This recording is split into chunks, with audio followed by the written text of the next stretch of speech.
Veteran discovers a dying military dog hanging from a tree. Then something more shocking discovered. The sun was barely lifting over the horizon when a man named Harland Crestwood, a retired army medic, stepped into the silent forest that bordered his small countryside home. He had walked these trails many times since returning from service, using the calm of the early morning to steady the fragments of his mind that war had left behind. But on this particular day, on a quiet, bright morning when the dew still glistened like broken glass on the leaves, Harland heard a sound that froze him mid-step. It was a choked, desperate whine followed by the unmistakable thud of something struggling against a branch. At first, he thought it was an injured deer. But as he moved closer, pushing through the brush and stepping into a clearing, he saw something that made his breath tear from his chest like a punch. A military K9 dog, a large Belgian Malinois, was hanging by a thick rope tied around its upper body, struggling for air. The sunlight struck its coat, revealing patches of dried blood, open wounds, and the sharp outline of ribs that should never have been visible. For a moment, Harland couldn't move. His boots felt rooted into the dirt, his heart hammering against his ribs with a helplessness he hadn't felt since the battlefield. Then training took over. He surged forward. If you believe in second chances, in kindness, and in stories that restore our faith in humanity, please like, comment, share, and subscribe to Touch of Kindness Stories. Your support helps these emotional stories reach more hearts. Harland rushed to the dog, grabbed the rope, and sliced it with his pocket knife. The weight of the animal collapsed into his arms, half-conscious, trembling, and barely breathing. The dog's tag, though battered, still hung from its collar. Harland read the name with a shock so deep it made his hands shake. That name, he had heard it before.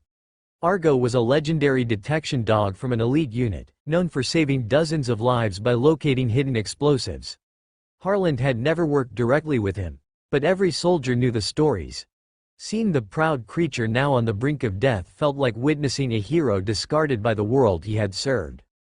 Harland lifted the dog carefully and hurried back to his cabin where he kept emergency medical supplies. He laid Argo on a blanket beside the fireplace and immediately began checking his vitals. Shallow breaths, weak pulse, severe dehydration, signs of starvation, bruising consistent with prolonged abuse. Whoever had done this had not done it in haste. This was systemic neglect, torture. As Harland cleaned the wounds and dripped water carefully along the dog's tongue, Argo's eyes fluttered open. They were the eyes of a creature who had stopped expecting mercy from the world. Harland felt a heaviness grip his chest. He had seen those eyes in wounded soldiers, eyes that looked beyond him, hollow, expecting the end. But Harland wasn't about to let a hero die like this. For hours he worked, his muscles aching, sweat dampening his shirt as he refused to stop even for a moment. He stitched where he could, bandaged what needed covering, massaged Argo's stiff legs to keep blood flowing. When Argo whimpered from pain, Harland murmured softly even though the dog might not understand the words. The tone would matter. The tone always mattered. "You're safe now. I got you. You're going to make it." As the sun climbed high into the sky, beams of warm light slipped through the windows and fell across the wounded dog. Harland looked around his small living room, one he had once imagined sharing with a wife and children someday. Life hadn't gone that way. The war had taken too much. But now, with Argo breathing more steadily, something changed in the room. Something fragile. Something meaningful. Argo lived through the afternoon, then the night, then another sunrise. But the real shock came later.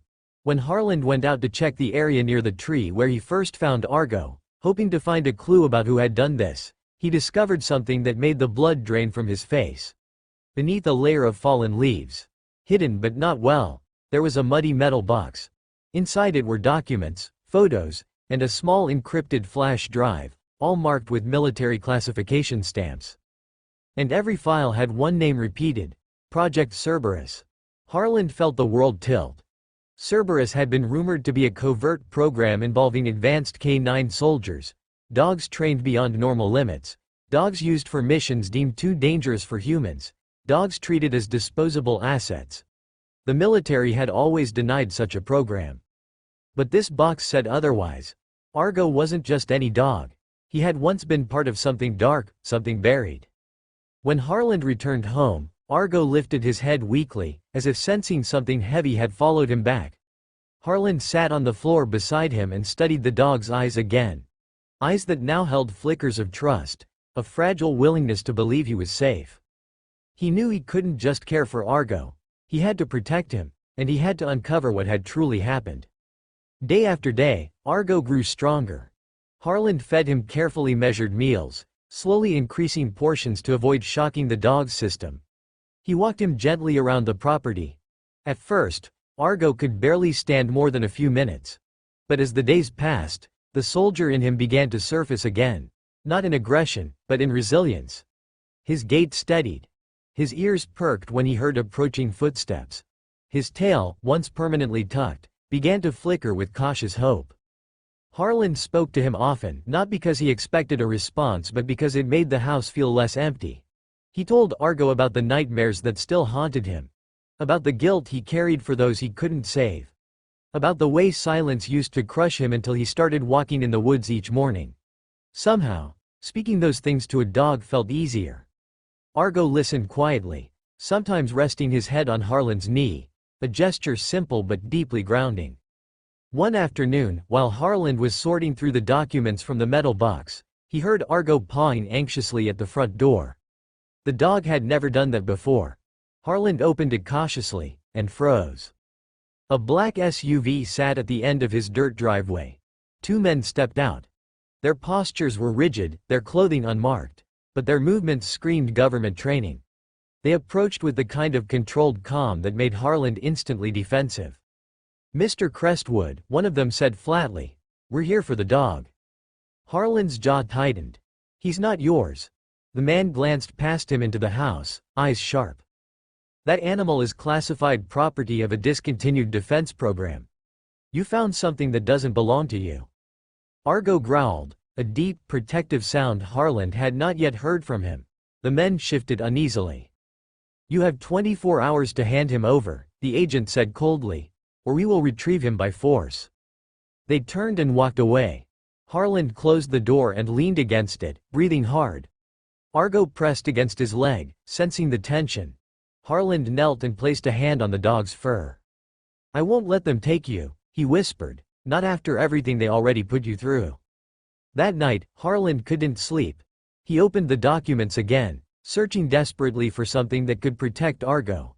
Hidden within the files, he found a discharge report, unsigned, stating that Argo was no longer government property due to injuries sustained during combat. It had never been finalized. It was incomplete, but it was something. At dawn, when the agents returned with a third man, Harland stood waiting on the porch with Argo by his side.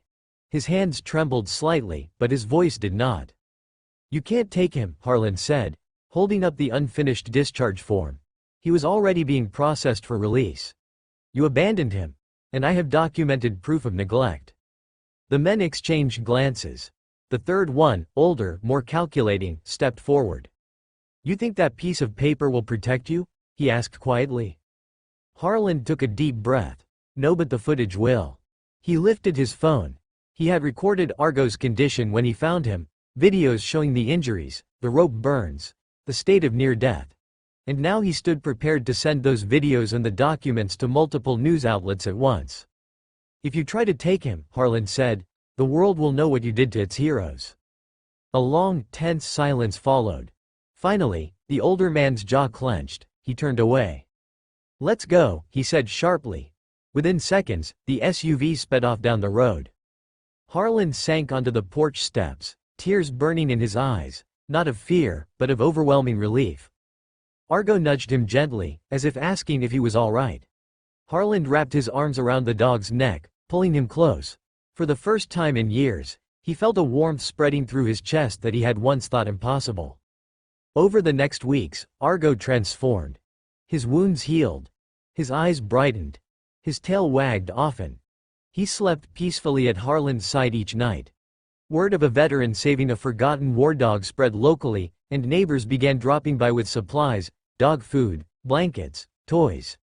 Even the local veterinarian offered free checkups. People cared, and Harland realized something profound. Healing was happening to both of them. One quiet afternoon, while the sun washed the yard in warm gold and Argo dozed under Harland's chair, the veteran whispered a thought he had been carrying for days. "You saved me too, didn't you?" Argo lifted his head and gently rested it on Harland's foot. They had saved each other.